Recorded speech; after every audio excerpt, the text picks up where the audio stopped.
right, Shalom. Before I get started, I want to give all glory, honor, and praise to Yahweh, Bahashem, Yahweh Shai, Bahashem, Rakah HaKodash.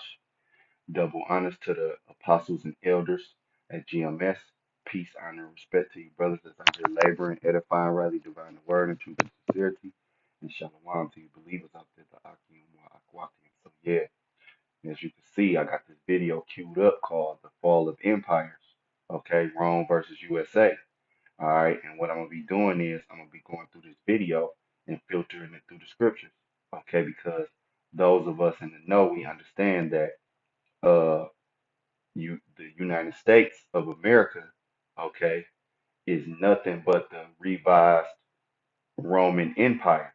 Okay, and just like ancient Rome fell, okay, that empire fell. Well, America empire is falling and it's gonna fall. Okay, thus said the Lord. Okay, we read about that in the scriptures. Okay, but like I said, those of us in the know, we know that this is nothing but Rome revised. Okay, that's all it is. All right, and Lord willing, at the end of this video, all right, after I filter you through the scriptures, that you brothers and sisters out there be edified. Okay, and if you really knew, you understand what I mean by uh the country that we're living in, if you're in the Americas, is nothing but the ancient Roman Empire revived. Okay, so I'm gonna just start out with the video, and then I'm gonna, go to the scriptures. Right now, the world economy stands at an alarming precipice. But would it surprise you to learn that the events of today are nothing new? All right, and that's correct. It's nothing new. All right. As a matter of fact, scripture tell you that when you go to Ecclesiastes chapter 1 verse 9, it says, "The thing that have been is it is that which shall be, and that which is done is that which shall be done, and there is no new thing under the sun." See, and this is why you know you're gonna see the similarities, the parallels between ancient Rome and the Americas. That's why they're able to make this documentary. Okay. And even before this, way, way, way before this documentary was made, it was recorded in the scriptures. All right.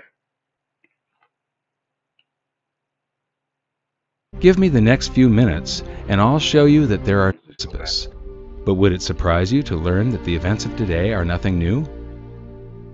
Give me the next few minutes, and I'll show you that there are cycles to history that can not only allow you to see the future, but to make preparations for the very predictable outcomes. You're about to discover that huge financial gyrations, inflation, loss of personal freedom, and out-of-control government are all things that we have been warned about for centuries and are the And see, America, ancient Rome fell. Okay. And you got to think about how America was built. Okay. All right. Just like ancient Rome, it was built off blood, rape, robbery, murder. It was built unrighteously. Okay. And matter of fact, let's get that.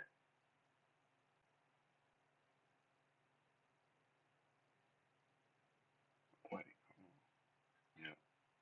When you go to Jeremiah 22 in verse 13, it says, "Woe unto him that buildeth his house by unrighteousness, and his chambers by wrong, that useth his neighbor's service without wages, and giveth him not for his work." All right. And this is how America was built. All right. It was built off the blood, sweat, tears, rape, robbery, murder of the Israelites. Okay. All of the tribes. All right. Not just, Judah. Okay. Because you had the northern kingdom that, went through the same thing. All right. America was built off of unrighteousness. And this is why, hey, it's going to fall. All right. As a matter of fact, like I said, it was built off blood. All right. And ancient Rome was built off blood. when you go into the history. When you go to Habakkuk 2 and 12, it says, woe to him that buildeth a town with blood and establish a city by iniquity. All right. And all of these empires was built off of that. All right. It wasn't built off righteousness. Okay. When you do your research. And we all know how America was built. All right. The direct consequences of the monetary system itself. In fact, most world history is determined by monetary history. So what lessons can we take from the past to help us navigate the perfect economic storm that awaits us?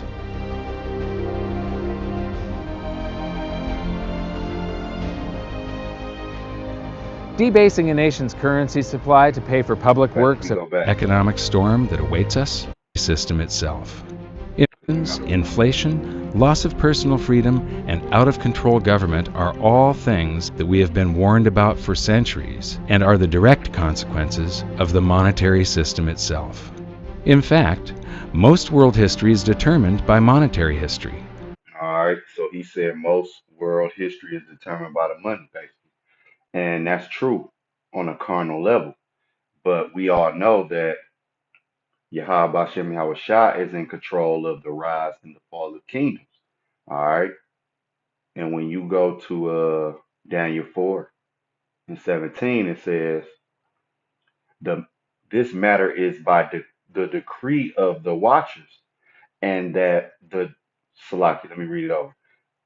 Daniel 4 and 17, this matter is by the decree of the watchers and the demand by the word of the holy ones, to the intent that the living may know that the Most High ruleth in the kingdom of men, and he giveth it to whomsoever he will, and setteth it up over it the bases of men. And right now, the bases of men who's in the kingdom seat is Esau Edom. Okay, but basically, that point I wanted to get is the Most High ruleth in the kingdom of men. All right. So, on a carnal level, yeah, you got money, the monetary system that determines it. But ultimately, it's Yahweh Bahashem Yahushua who brings uh whatever type of plagues to the monetary system to make that empire fall, or whatever plagues that Yahweh Hashem Yahushua bring to an empire to make it fall. On the reverse, is what he do is in Yahweh Bahashem Yahushua and his word, his decree, okay, uh, his power, okay, why an empire will rise, okay. See, so I just wanted to make that point. So what lessons can we take from the past to help us navigate the perfect economic storm that awaits us?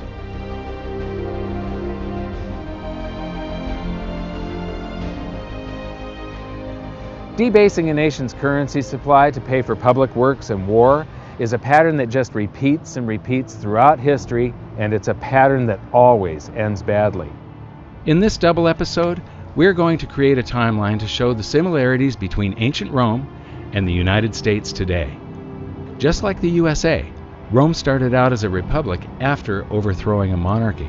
So let's begin with their early economy in around. Okay, so you see, they're building the parallels, okay, and this is what I'm saying about the scriptures is on point with everything because see, they are building a parallel between ancient Rome and United States today, but the scriptures been wrote this out. Okay, this is why they're able to do it because the Americas is nothing but Rome revised. Okay, America, Babylon the Great. All right, USA. All right, and matter of fact, when you go to, okay, this is nothing. United States is nothing but Rome 2.0. All right. When you go to Revelation 13, I'm gonna start at verse 1 to get the context because the point is in verse 3. And I stood upon the sand of the sea. All right. And I'm gonna be breaking down some of it. So you know, it can be properly explained, but I'm not gonna go too deep into it. Okay, like it's a Revelation 13 breakdown. But and I stood upon the sand of the sea, and the sea means people and nations. Okay, and saw a beast rise up out the sea.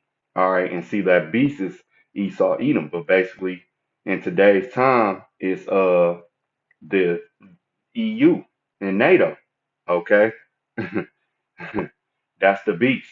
All right, having seven heads. All right, and see them seven heads was the Greeks, the Romans, Germania Major, Germania Minor, the French, the Spanish, and Britain. Okay, so Rome was one of them seven heads. All right, having seven heads and 10 horns, and upon his horns 10 crowns, and upon his heads the name of blasphemy. Verse 2. And the beast which I saw was like unto a leopard. All right. And see that leopard is basically dealing with Alexander the Great in the Greeks. Okay. And his feet were as the feet of a bear. All right. And the feet as a bear is going into Russia. Okay, and his mouth as a lion. Okay, and the mouth of the lion is speaking about Great Britain. And the dragon gave him his power and his seat and great authority. And that dragon is the ancient Roman Empire. Okay, that's the you know that's the dragon that gave the beast that power. Okay. I mean, that's the dragon that gave, giving off the power. Verse 3 in the point, and I saw one of his heads, it was wounded to death. Okay. And one of the heads is Rome, the Roman, Rome. Okay. And it was wounded because it went down to the Byzantine Empire. And that's when the Jake ruled, basically the Israelites ruled. Okay. That's why it was called the Dark Ages. Okay. Continuing on in verse 3, and his deadly wound was healed. And that's going into the Renaissance period. Okay. That's when the Edomites came back into power. And all the world wandered after the beast. Okay. So this is verse 3, and I saw one of his heads as it were wounded to death. That's wrong. Again, I'm reiterating this again so you can understand, this for people that's just coming in. And his deadly wound was healed. Okay, and that's when Rome came back into power. Basically, that's the Edomite Slakia. That's when the Edomites came into power. Was known today as the United States. Okay, this is why it's the revised Roman Empire. That's why you see the parallels because the United States took customs and the ways of ancient Rome. And the further we get in this documentary, you're going to see that. All right. Even if we go to, matter of fact, let's do it. And I'm probably going to go back here to Daniel. But when you go to Daniel chapter 7, all right, I'm going to read 7 just to get the context. Okay. After this, I saw in the night visions, and behold, a fourth beast. Okay, because the first beast was the Babylonian. All right, the second was the Medo-Persian Empire. The third was the Greeks, and the fourth was the Roman Empire. Okay, and behold, a fourth beast, okay, the Roman Empire, dreadful and terrible and strong exceedingly, okay, and that's going into their military might. And just like in ancient Rome, their military might was very powerful. Well, the revised Roman Empire, United States, this is why they have a stronghold because their military might is very powerful. All right, and continuing on to verse 7, and it had great iron teeth. It devoured and brake in pieces and stamped the residue with the feet of it, and it was diverse from all the beasts that were before it, and it had 10 horns. Okay, and this is talking about ancient Roman Empire. Now, verse 8, and I considered the horns, and behold, there came up among them another little horn. Now, this little horn is different from the little horn in Daniel in the 8th chapter. All right, this little horn is referring to America. Okay, Babylon the Great because it comes out of Europe, mainly out of Britain.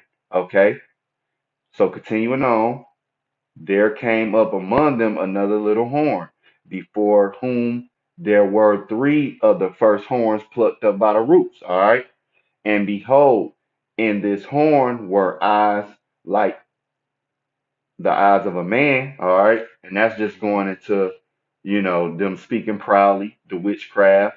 All right, the pseudoscience, and mouth speaking great things. All right, and you're gonna see the parallels more that we go through this video. All right, so continuing on. 500 BC today.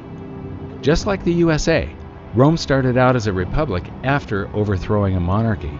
So let's begin with their early economy in around 500 BC.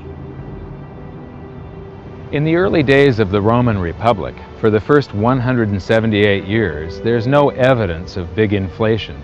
They were using gold and silver coinage mostly as their currency. Small denominations were made out of copper and bronze. Then Hannibal of Carthage starts to harass Rome in something called the Second Punic War. And to pay for this war, they did deficits. I want to make one more point. And it said that it said that Hannibal of Carthage was a Jake man, was a so-called black man. Okay, I just wanted to make that point. Spending by taking the coins that they took in taxes, melting them down, and adding cheap and abundant base metals such as copper so that they could mint more coins. This caused a big inflation, and the inflation was one of the factors that brought the Roman Republic down to a dictatorship, the Roman Empire. Most of Rome's gold and silver was stored in vaults under the floor of their treasury, which was also known as the Temple of Saturn. All right, and the point I want to make is they talk about Saturn. All right, these are the parallels. Okay, because when you go into Saturn, all right, Saturn, as you can see here, Saturn was a god in ancient Roman religion and a character in Roman mythology. Okay, and it says, what is Saturn the god of? Saturn, Latin Saturnus, in Roman religion, the god of sowing or seed. The Romans equated him with the Greek agricultural deity Kronos. Okay, but see, when you look further, all right, Saturn, and you got something called Saturnalia. All right, and Saturnalia is basically what we know today as Christmas. As you can see right here, Saturnalia, held in mid-December, is an ancient Roman pagan festival honoring the agricultural god Saturn. See? Saturnalia celebrations are the source of many of the traditions we now associate with Christmas. See? See? And that's just one of the parallels, okay? Babylon the Great America is nothing but the revised ancient Roman Empire, man. Okay? If you visit Rome, go to the Forum in the center of the city, where you can still find the ruins of the temple today. And here's something I found really interesting. The U.S. Treasury in Washington, D.C. has almost exactly the same design. You see? So now let's start filling in our timeline of events to keep track of the major similarities between Rome and the USA. We just learned that the early Roman Republic enjoyed a long period of practically no inflation because they used sound money, pure gold and silver. Interestingly, the United States started on the same path. From the late 1700s to the early 1900s, prices were very stable thanks to laws that mandated the use of gold and silver as money, and our people were not robbed by inflation.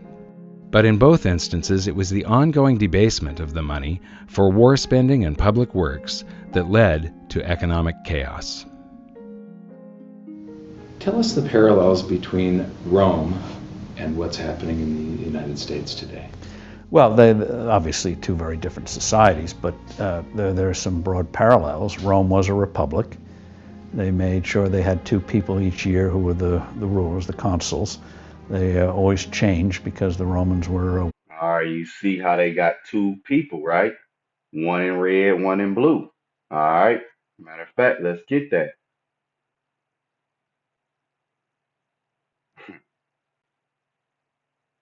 The scriptures is dead on in all facets of life, man.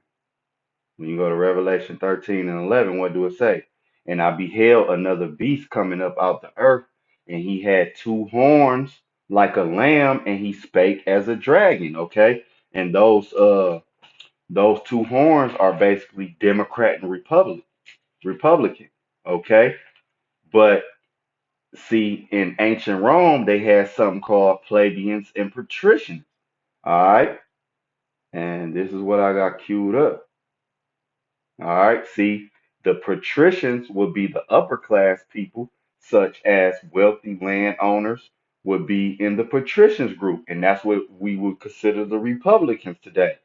The plebeians would be the lower class, which would be the normal people in Rome. See, and that will be considered the Democrats today. See, all right. Worried they'd had Run Rome back. was a republic. They made sure they had two people each year who were the rulers, the consuls. They always changed because the Romans were worried. They'd had a monarchy before, very unpopular. They overthrew it, so they didn't want anyone getting too many powers. What did in Rome? No surprise. And see, that's they like because they were very diverse. Okay, and I'm gonna get that because everybody else had you would have a king and they would pass it to their son and then their son and pass it down. But see, Rome didn't do that. They had a Senate house and and this is where America get this type of system from. And let's get that. All right. Nothing new under the sun. When you go to First Maccabees chapter 8, all right. Now I'm gonna read verse 1 just so you can understand. Now Judas had heard of the Romans, okay, that they were mighty and valiant men, okay, and such as would lovingly accept all that joined themselves unto them, and make a league of amity with all that came unto them, okay, and that they were men of great valor. It was told him also of their wars and noble acts which they had done among the Galatians, and how they conquered them and brought them under tribute. Okay, and this is what America does. If you want to lead with America, hey, they'll show you love basically. But if not, they're gonna they're gonna trample all over you. All right. Now jumping down, I read that so you can know that we're speaking about Rome. So when you jump down to verse 13, what do it say? Also that whom they would help to a kingdom. Matter of fact, let's start at verse 12. But with their friends and such as relied upon them, they kept amity, and that they had conquered kingdoms both far and nigh, all right, just like America, insomuch as all that heard of their name were afraid of them, just like America. Verse 13. Also that whom they would help to a kingdom, those reign, and whom again they displace. Finally, that they were greatly exalted. Verse 14. Yet for all this, none of them wore a crown or was clothed in purple to be magnified thereby. Moreover, how they had made for themselves a Senate house. All right. And the United States have a Senate house. All right. Wherein 320 men sat in council daily, consulting always for the people, to the end they might be well ordered. Okay.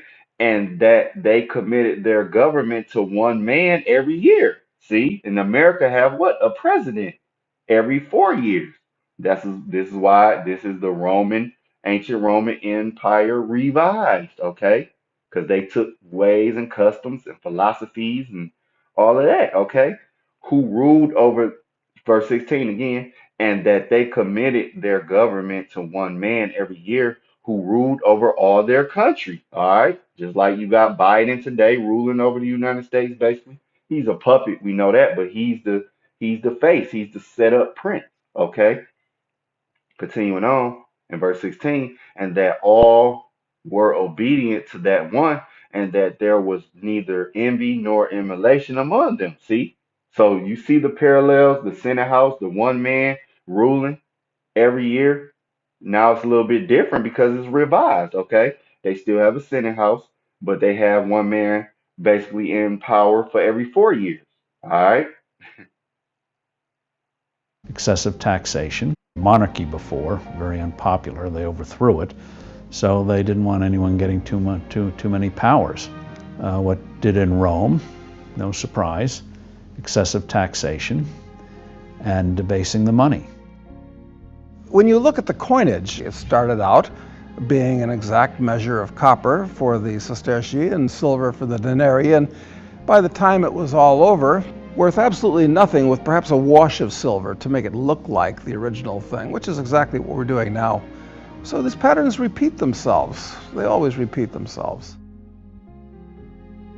The Romans were the first culture to understand that a currency maintains its value because of its rarity. Julius Paulus once said, "This device, being officially promulgated, circulates and maintains its purchasing power not so much from its substance as from its quantity."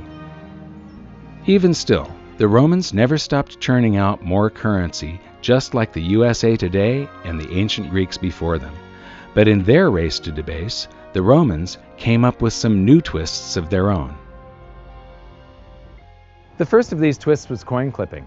Whenever a Roman would enter a government building, they'd simply clip the edge off of their gold or silver coin. They would save up all of those clippings, melt them down, and mint more coins, expanding the currency supply. And when that wasn't enough, they developed the art of revaluation, where you just take a coin and you stamp a new value on it. You got 100! That simple. The move away from precious metals to something less than precious metals, and the Roman Empire famously clipped their coins.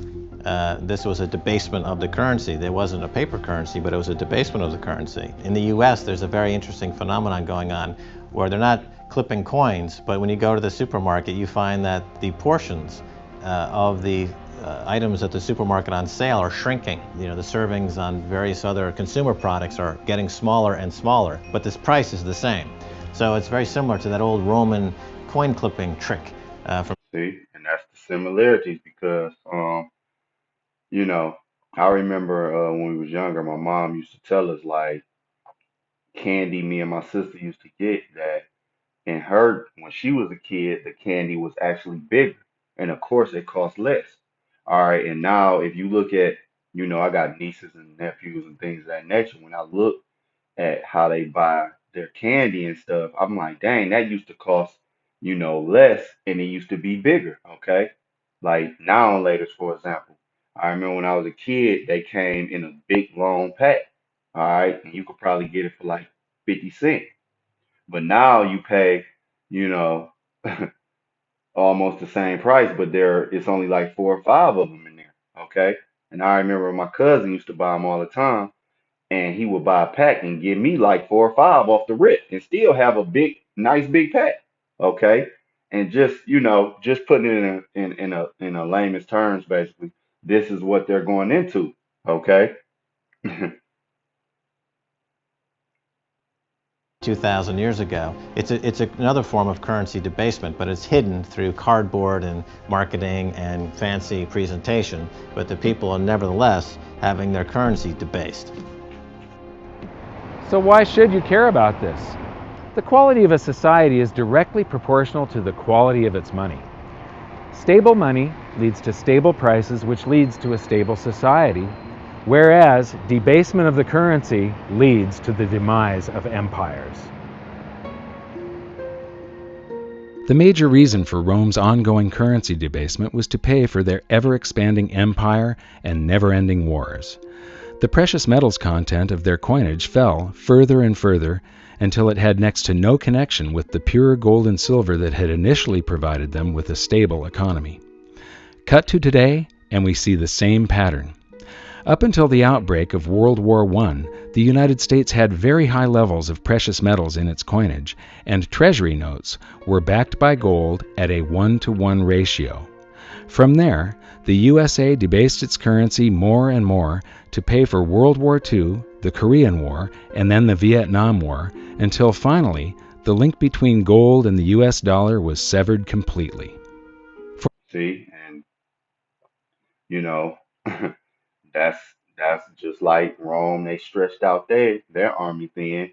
United States doing that. Why? Because United States is always in other people's business. All right, and they don't keep at home. Matter of fact, when you go into it,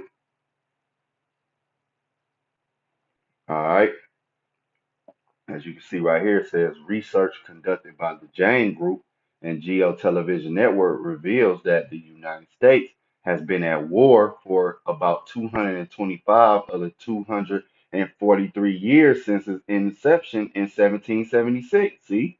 And that's well over 90%. All right. And you see these numbers 225, 243. You see 222, 239. Either way it go, it's well over 90. That might be over 95%. 225 out of 243. That's a long time to be at war. As a matter of fact, let's look it up now.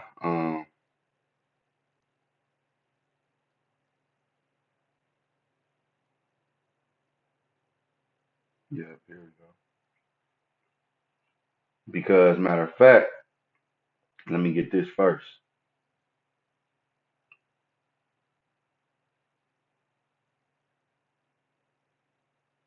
You go to Habakkuk 2 and 5. It says, yeah, also because he transgresseth by wine, he is a proud man. All right, talking about Esau Edom. Neither keepeth at home, who enlargeth his desire as hell, and as is death, and cannot be satisfied. Okay, this man cannot be satisfied. He got the fatness of the earth, got the world basically under his thumb, and he's still not satisfied. All right, and cannot be satisfied, but gather unto him all nations and heapeth unto him all people. Right, and what do they call America? A melting pot, man.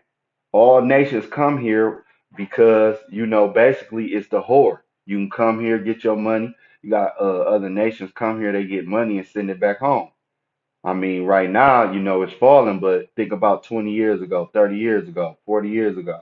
All right, you had nations, and even to this day, people still want to come over here. But especially in America heydays, okay, you had all nations what? Heaping unto him. All right, that's why in Revelation they talk about all the nations was drunk, all the kings was drunk off that wine, okay? And that wine is talking about philosophies and doctrine, okay? But see, he a proud man, he don't keep at home. That's why when you do this research right here, um,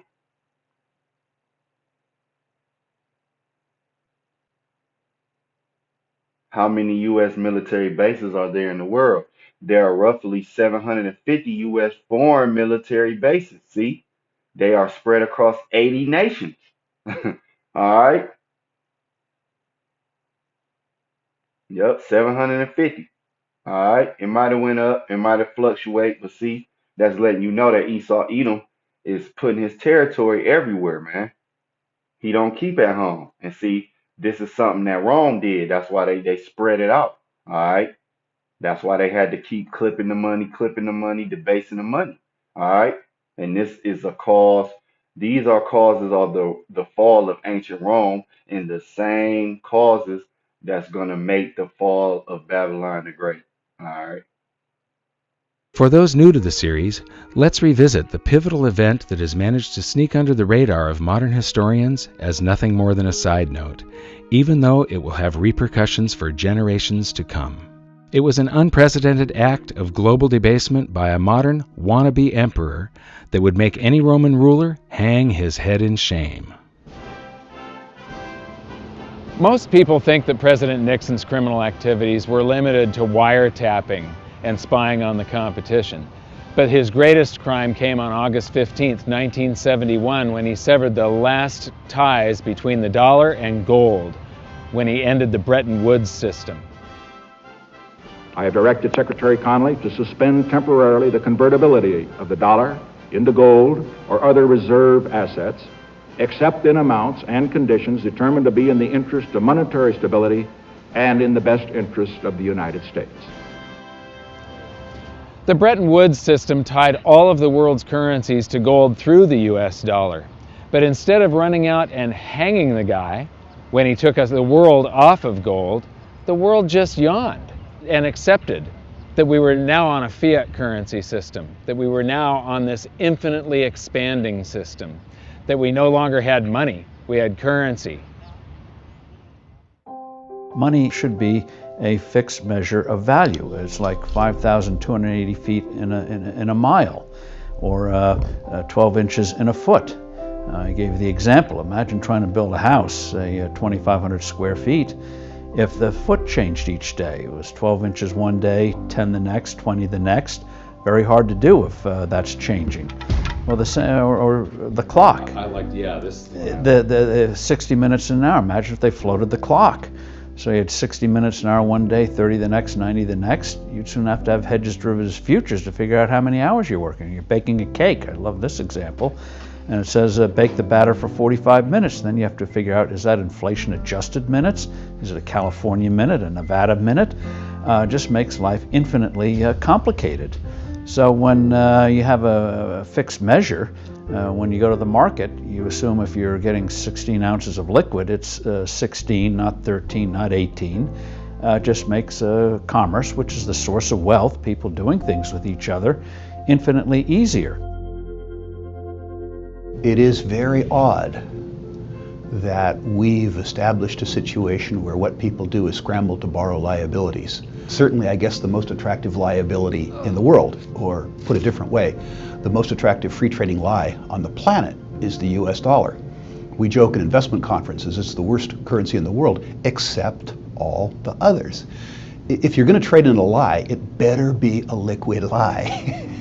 What the United States dollar has going for it is the most liquid lie in the world. I mean, if you think about the advantage that we have now, yes, it's a horrible thing to do morally, but what we do is amazing. It's amazing that we can get away with this. See? And this is Esau Edom, man. Like he said, we're printing a lie. Okay?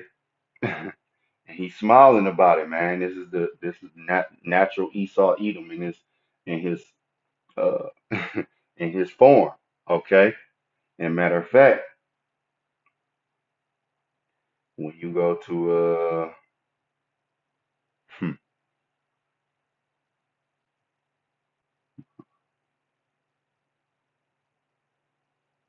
when you go to Psalms 52,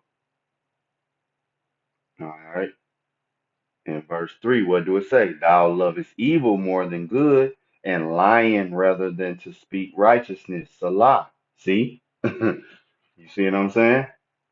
And that's what you seen that money coming out and what he said. He was printing a lie. Okay? And he actually smiling about it.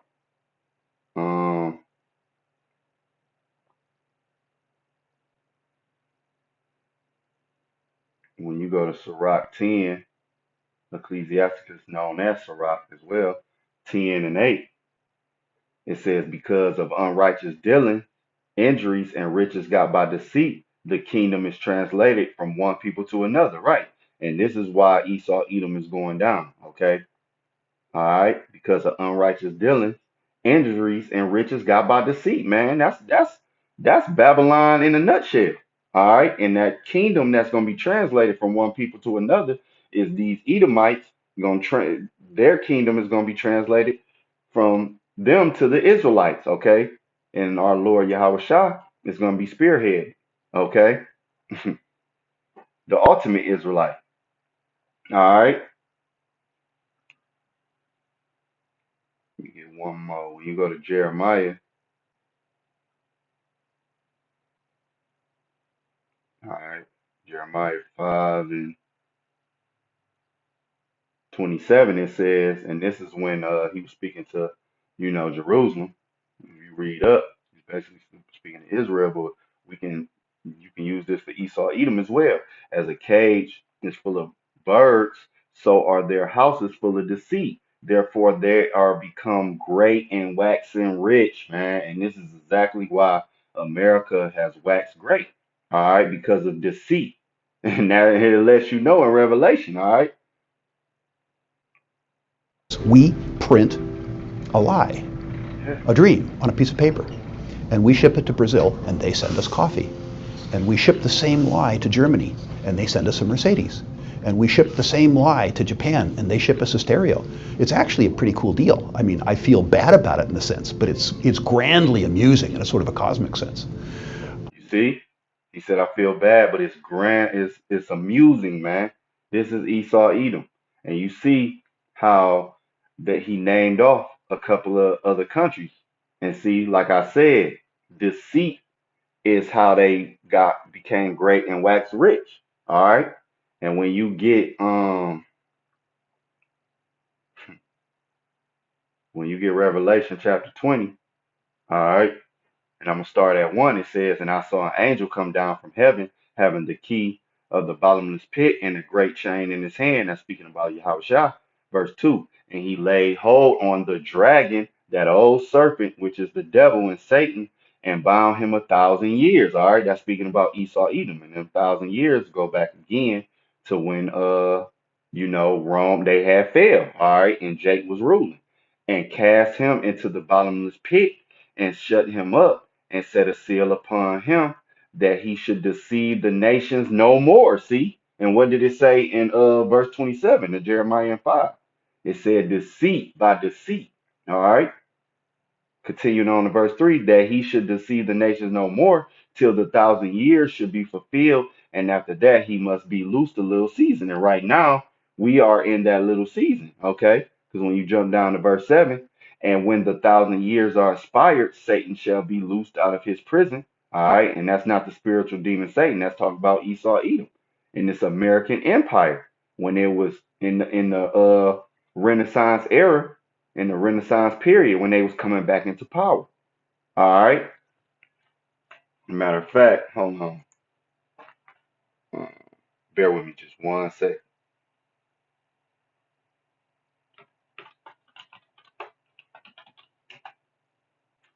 I'm looking up something on my computer. Yep. Okay.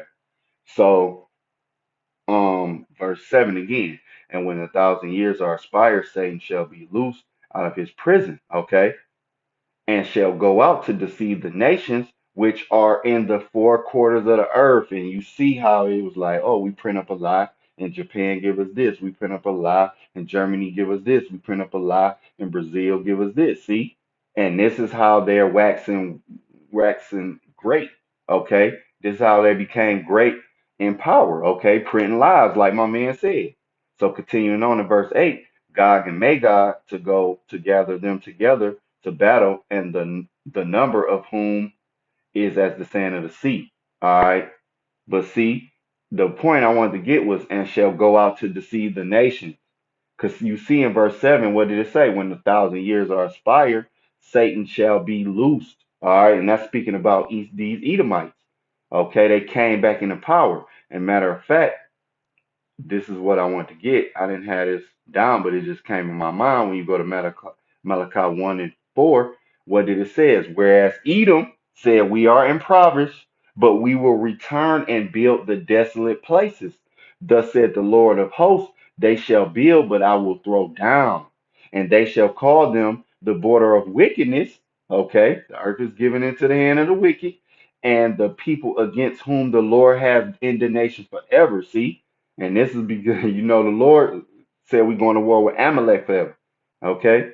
And see, Esau, Edom, they gonna go into slavery. They gonna go into captivity once this empire fall, and they're never gonna rule again. When they was loosed for this little season. This is the little season we're in now. Well, when they go back into uh captivity, when they go back into being a no people, they're never gonna rise again. All right. You just need to understand Go back. Mercedes, and we print a lie, a dream on a piece of paper, and we ship it to Brazil, and they send us coffee. And we ship the same lie to Germany, and they send us a Mercedes. And we ship the same lie to Japan, and they ship us a stereo. It's actually a pretty cool deal. I mean, I feel bad about it in a sense, but it's grandly amusing in a sort of a cosmic sense. You just need to understand that somehow, sometime, some way, there's going to be a reckoning. See, there's gonna be a reckoning, man. And a lot of these Edomites can feel that in their spirit. And there will be a reckoning. All right, thus said the Lord. The reckoning will be America will fall. You Edomites are gonna fall as a whole, as a nation, and you're gonna go into slavery. All right, that's gonna be the reckoning for y'all. The dollar's involved worldwide as a major currency, so it's 1/2 of everything we do. And it has no definition. I used to get a charge out of asking Bernanke and Greenspan, define a dollar, and they can't define a dollar. They, in the old days it was a weight of silver, a weight of gold, and that's what it was supposed to be according to the Constitution. Well, Dr. McCracken, not being an economist, can you explain to me briefly how in the world do you determine what a value of a dollar is in relation to a French franc, for instance, if you can't convert that dollar into gold? What standard do you have? What is it worth at all? You determine that's going to be determined in the marketplace, just as really largely it has already. So well, what is this going to do then to, for instance, the speculator in gold? How is this going to affect him? Is the price going to drop or rise? The official price of gold, of course, has not been changed. That was not a part of this program at all, nor is that contemplated.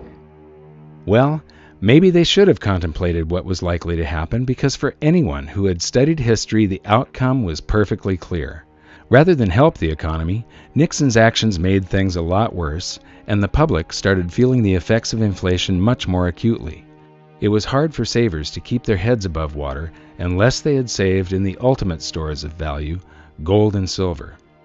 Just as it had always done throughout history, gold once again accounted for the expanding fiat currency supply by rising in price to cover that supply. Gold had done this as recently as 1934, when the USA's debasement really started heating up and gold was revalued from $20.67 an ounce to $35 an ounce. Now the process began again as the public bid the price up from $35 an ounce in 1971, climbing all the way to $850 an ounce in 1980, easily accounting for the massive quantities of currency the USA had conjured out of thin air now that Nixon had removed all restrictions. Gold had once again held an out-of-control currency to answer. Getting back to the Julius Paulus quote about the value of a currency being decided by the quantity rather than the content, one of the biggest economic hurdles that mankind repeatedly trips on is that we have never been able to control the quantity of currency. And this is one of the reasons why gold has always been the ultimate money. It can't be printed and it keeps us in check. Today, I think cryptocurrencies are a very exciting development and have tremendous possibilities. The bottom line is that governments have a long history of trying to cheat gold, either through debasement or manipulation of the markets. But here's the thing. In the end, gold always wins. And that brings us back to the Romans, who went through many cycles of currency debasement for war spending, then inflation being felt by the public, then revaluation of the currency, then more debasement for deficit spending on war, resulting in even more inflation being felt by the public. The cycle repeated again and again. Those who were able to hold gold outside the official system maintained their purchasing power. Those who did not suffered greatly. In 270 AD, Emperor Aurelian took power and had the now worthless official coinage recalled and minted again to contain a small amount of silver, just 5%. This act brought a new vitality to Rome, but unfortunately it was short-lived as government after government gave in to the temptation of spending beyond their means. Eventually, wars were funded by levying huge taxes on businesses and the rich. This only had the effect of closing down many essential businesses. The more meddling the government did. And you see, this is a lot of the same things that's going on today. All right. The economy, the worse things became. The government started confiscating private property by force to fill their empty state coffers. Rome, was sliding into ruin. And that brings us to Emperor Diocletian.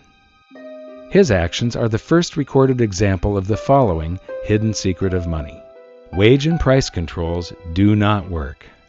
He came to power as inflation was surging, but his decisive actions only added fuel to the fire. So because the economy was getting worse and worse, Diocletian created a whole bunch of great government solutions. He created a bunch of works projects. He hired a bunch of the homeless and people that were unemployed, made them soldiers and government employees, and this caused deficit spending to just go out of control, and inflation raged into what is known as the first documented hyperinflation. So to get inflation under control, in 301 AD, Diocletian issued his infamous Edictive Prices. This was a massive volume of a list of all of the wages and the prices people could charge for goods and services. And it was all enforced under the penalty of death.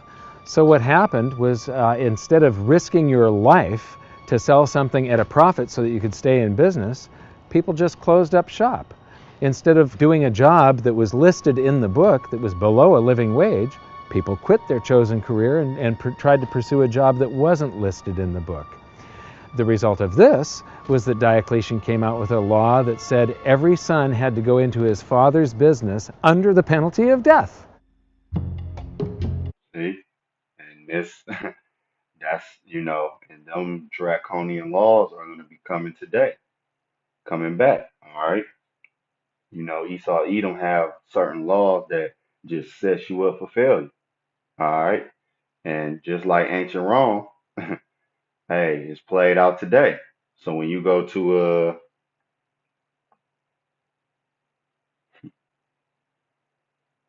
and this is why they civilizations fall, man. This is why, the Edomites they weren't meant to have a perpetual kingdom. All right. They wasn't set up for that. They were only set up to have the fatness of the earth for a certain period of time. Because see, the Lord, Yahweh Bahashim Yahushua, made Israelites to be naturally righteous and Edomites to be naturally wicked. All right. And this is why you see the world in the condition today. So when you go to Isaiah 10 and 1, what do it say? Woe unto them that decree unrighteous decrees and that write grievousness which they have prescribed. All right. As a matter of fact, let's back it up with Micah 2 and 1. Woe to them, because you see how he made all them laws and it had a penalty of death. Then when people was like, all right, we ain't gonna do it, so we just gonna close down and find something that ain't in that book. What do you do? Well, now everybody gotta do a trade of their father. So they put you in a trick bag. All right, and if you don't do it, it's the penalty of death. Why is that? Because this man is the devil, man. You see what I'm saying? And just like in ancient Rome, okay, this is the revised Roman Empire. All right, why is that? Because you have the same spirits coming back. All right. These Edomites walking around today is nothing but a lot of them that was around in the ancient Roman Empire. Okay. So Micah 2 and 1, it says, woe to them that devise iniquity and work evil upon their beds. When the morning is light, they practice it because it is in the power of their hands. All right. And see, he had the power to do whatever was in, whatever he just thought up. And that's why when they was like, oh, we'll just close down and do a job that ain't in the book. No, you got to take up a trade, because in the ancient world, a son, he basically took the trade of his father. So, and he knew that. So that's why he said that. No, you got to take the trade of your father. All right. And most of the trades was in that book. They have, Esau, Edom do that diligent search. And with that research, he already knew, what was basically the hot jobs. And he put them in that book. All right. When governments start meddling with an economy, the result is always the same. Prices become distorted. This is a huge danger because prices act as a signal for an economy. They indicate to producers and buyers where true value lies. The outcome is always economic turmoil, shortages, and black markets. We've seen what happened to gold when Nixon started his economic interference. So now let's go back and see what happened when Diocletian started his jumbo-sized meddling with the economy. We know when Diocletian created the Edictive Prices that the price of gold was 50,000 denarii per pound. And then we also know from transaction receipts around 50 years later, the price of gold had risen to 1,200,000,000 denarii per pound. That's a 42,400% hyperinflation over a 50-year period. That would be similar to if gold was $35 an ounce 50 years ago. Today, 1 ounce of gold would be about $1.5 million. Another analogy that I can make is if an average family car was about $2,000 50 years ago, today it would be selling for $85 million. Just imagine $85 million on the windshield of a car at a car lot. That's the type of inflation these poor people suffered through. Well, wage and See, and that's that's that's them diverse weights. That's a matter of fact, let's get it because it you know came to mind when you go to Proverbs 20. All right, in 23 it says diverse weights are an abomination unto the Lord, and a false balance is not good. See, you see what I'm saying? And it's not good always to you got to be balanced. It's good to be balanced in all facets of life. Okay, if you got somebody that's just you know uh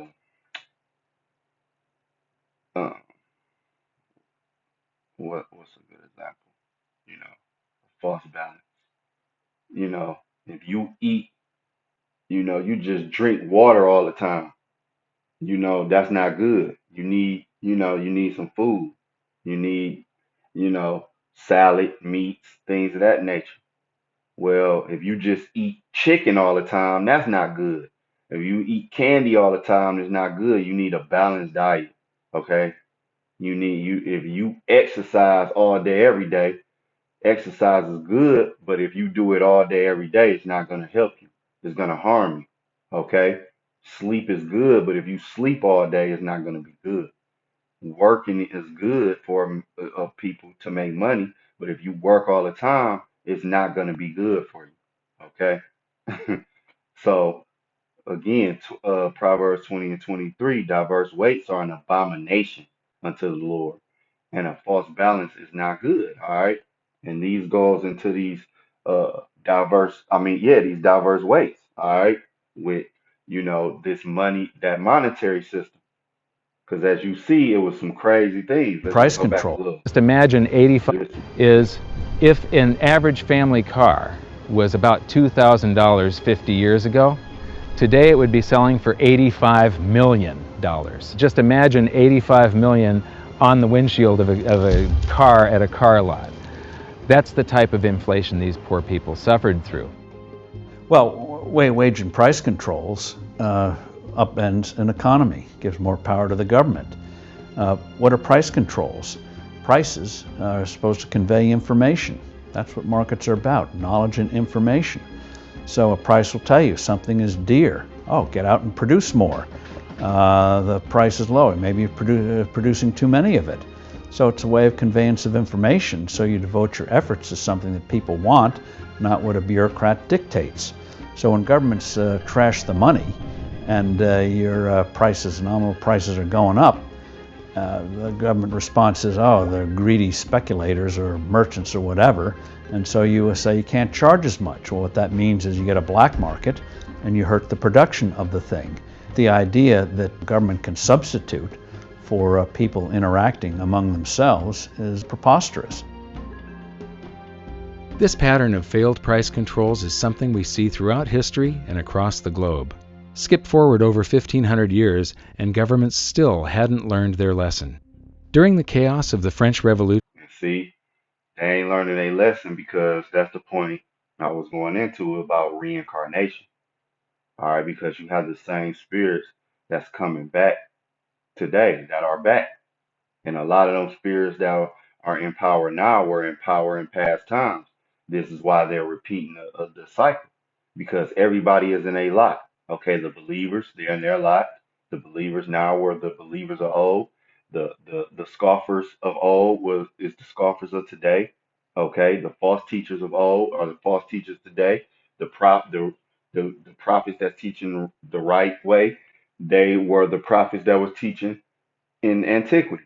Okay, so everybody's in their lot. This is why you keep seeing history repeats itself. And that goes back to what? Ecclesiastes 1 and 9. There's nothing new under the sun. Okay? The government issued a set of wage and price controls known as the Law of Maximum, also imposed under the penalty of death. It's worth noting that when wage and price controls are implemented, government always tries to deflect attention away from the problems that it has created itself by shifting the focus to businesses who are labeled as greedy hoarders or price gougers. In reality, most are just average people trying to keep their business afloat, doing their best to. And see, that's what goes on today. All right?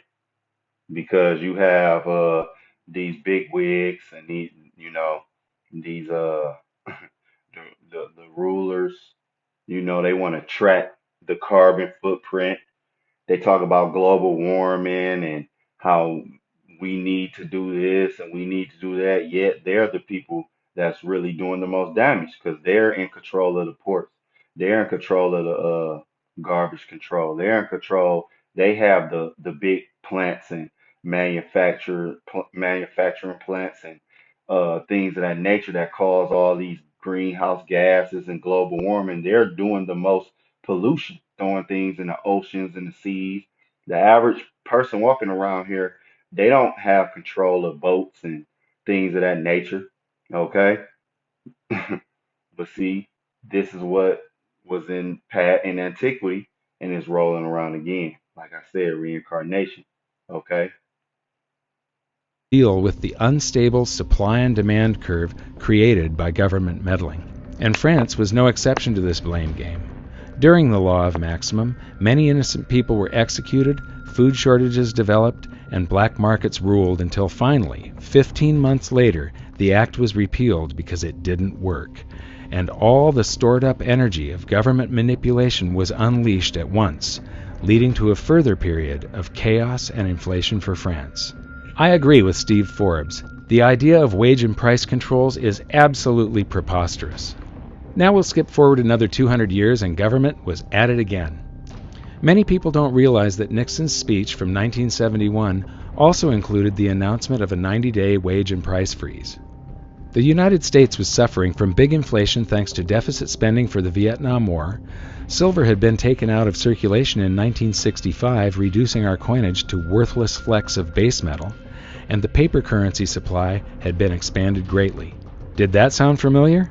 Just like Diocletian, Nixon's team of economic boffins thought they could curb inflation by fixing wages and prices.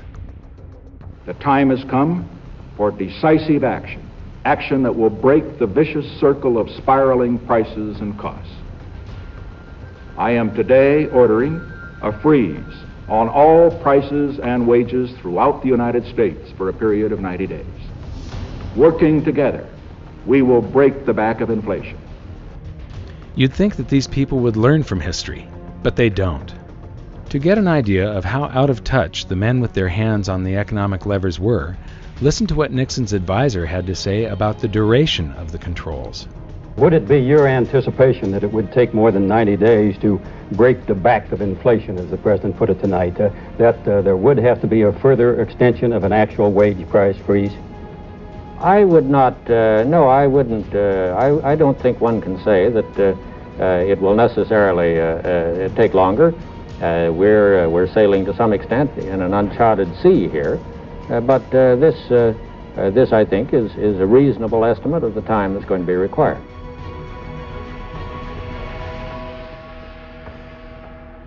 Dan Rather. President Nixon is expected to speak for about 15 minutes on his new economic policies. The President's address tonight comes against a background of the following facts, among others: record high gold prices and rapidly increasing cost of living figures for most Americans. The wholesale price index rose by 2.1% during the month of May.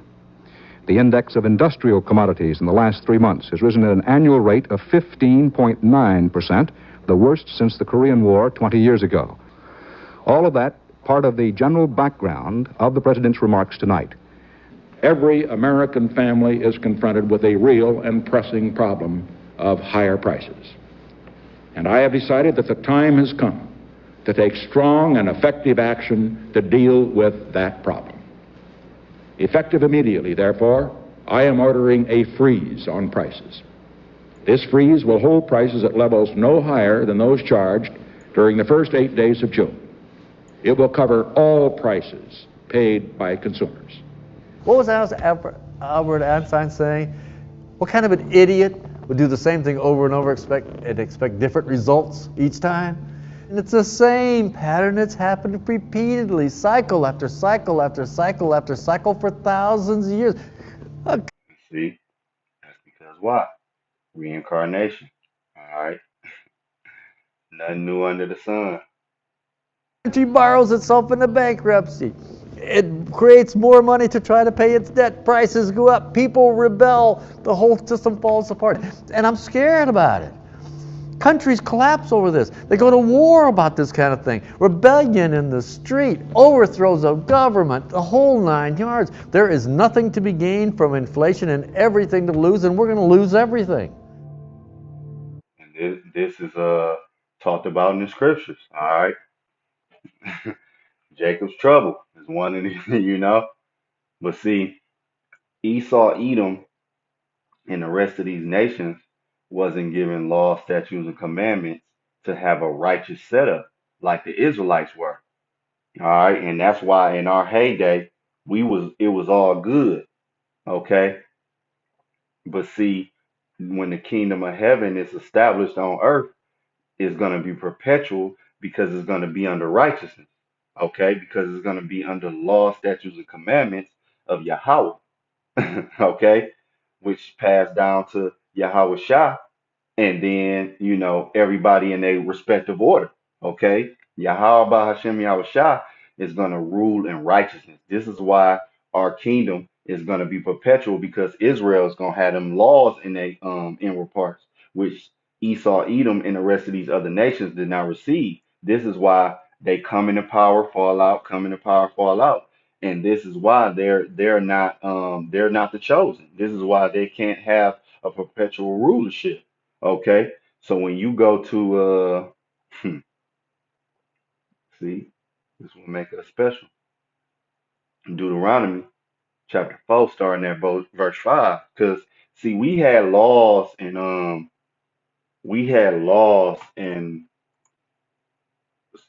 for money and things of that nature. All right, we had a setup. So when you go to Deuteronomy 4 and 5, it says, "Behold, I have taught you statutes and judgments, even as the Lord my power commanded me, that ye shall do so in the land whither ye go to possess it." Okay? Keep therefore and do them, for this is your wisdom and your understanding in the sight of the nations. See, which shall hear all these statutes and say, surely this great nation is a wise and understanding people. For what nation is there so great who have God so nigh unto them, as the Lord our power is in all things that we call upon him for? Verse 8, and what nation is there so great that have statutes and judgments so righteous as all this law, which I set before you this day? See, and this is what made us wise in front of the nations, and this is what is going to make us wise again in the sight of the nations. Okay, that's why coming back to Yahweh Bahashem Yahweh Shah, all right, it please our power, but see, it in the sight of these nations, even 2/3 of our people, it makes you a wise and understand. It makes you it gives you the wisdom. All right, it gives you the understanding inside of these nations. Now, of course, a lot of them is blinded, so we may come across off to certain people, but see, in the kingdom, this is what's gonna make us wise and understanding in their sight. This is what they're going to be saying. And this is why Israel is going to be a perpetual rulership that's never going to fall off, never going to flop. Okay, because we're going to have all the laws in place. Even in antiquity, we had laws in place where even if an Israelite brother or something fell out of, he fell on hard times, well, we have systems in play where he can bounce back and not be, in debt forever. Unlike Esau Edom, they'll keep you in debt until you in the casket. Okay, it's something you can do at 16 that can have you in debt forever under this man's rulership.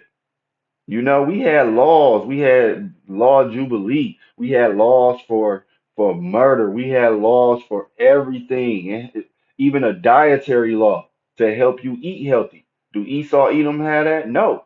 He take abominations according to the dietary law and make them delicacies. And see, this is why this man rulership will never just last. Okay, in our human form, it lasts for a lot of years. But see, compared to our kingdom, okay, it's gonna be a spark. Okay, it's gonna be nothing. Them thousands of years, hundreds of years, whatever, it's gonna be nothing compared to eternity. All right. So that was my last scripture. Um, I'm gonna just let it play out a little bit more. Around the world, people don't seem to realize that government intervention always makes things worse. It's the government manipulating things. Whenever you manipulate something and try and control it over here, and not allow the free markets to balance everything all by themselves, something comes squirting out way over here that you just don't expect. For instance, As a matter of fact, hold on, let me get another one.